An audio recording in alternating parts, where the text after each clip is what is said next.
You know, he's got a nice face, hasn't he? On screen, my father, Gary Cooper, was often a man of little words. Yeah? But when he did have something to say, it meant something. Today, I consider myself the luckiest man on the face of the earth. Off screen, my father had plenty to say, but he said nothing without purpose. On Stardom, he had this comment: "No player ever rises to prominence solely on talent. They are molded by forces other than themselves. They should remember this." My father came to filmmaking purely by accident. He had ventured out to Hollywood from Montana in the early 20s in hopes of using his skills as an illustrator, but jobs were scarce. In the meantime, friends found him work as a stunt rider in westerns, and from there his career took off. Where you hail from? No place in particular. Where you heading for? No place special. Oh, Shadow Bum, huh?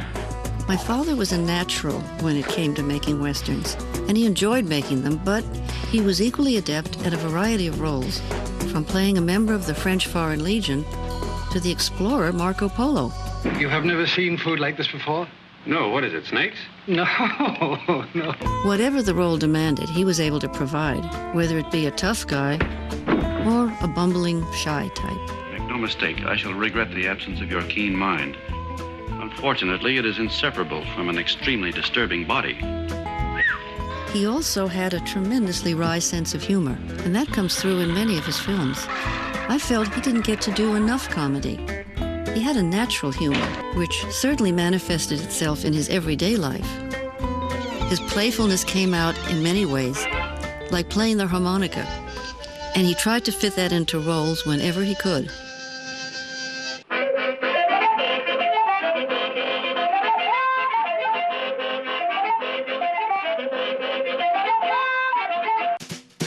Papa was an active man, on screen and off. What he loved best when not working, besides being with the family, was working on his cars, hunting, fishing, and riding. He could stick to a horse like flypaper. He learned by necessity to be one with the horse. That distinctive, laconic Gary Cooper stride was due to an injury he suffered when a youth, and he then had to learn to ride in such a manner that the jolting of the horse would not cause him pain. My father has been described as stoic and understated as an actor, and I would agree, but I would also venture to say that those were qualities he exhibited in real life as well. Papa chose his roles very carefully and felt that the public would not accept him as anything but a heroic figure.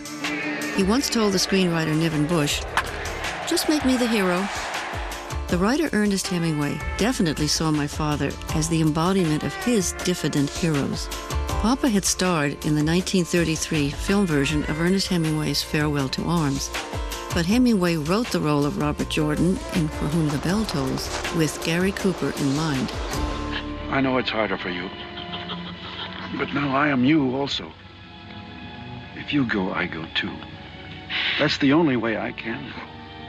While he loved working on films, he hated all the waiting on the set between shots, and he developed a reputation of being able to fall asleep at the drop of a hat. This ability did not mean that he didn't take his work seriously. He did, and his peers also thought highly of his work, for he was nominated by the Academy 5 times for Best Actor and won 2 competitive Oscars, the first for Sargent York and the second for High Noon. My father was quietly proud of these Academy Awards, but I think the honorary Oscar that was awarded to him near the end of his life was the most meaningful, given as it was for his entire body of work and accepted by his close friend, Jimmy Stewart. There is a quote from William Butler Yeats that I think sums up best how my father worked. "If it does not seem like a moment's thought, all the stitching and unstitching will be for naught." For Turner Classic Movies, I'm Maria Cooper Janis.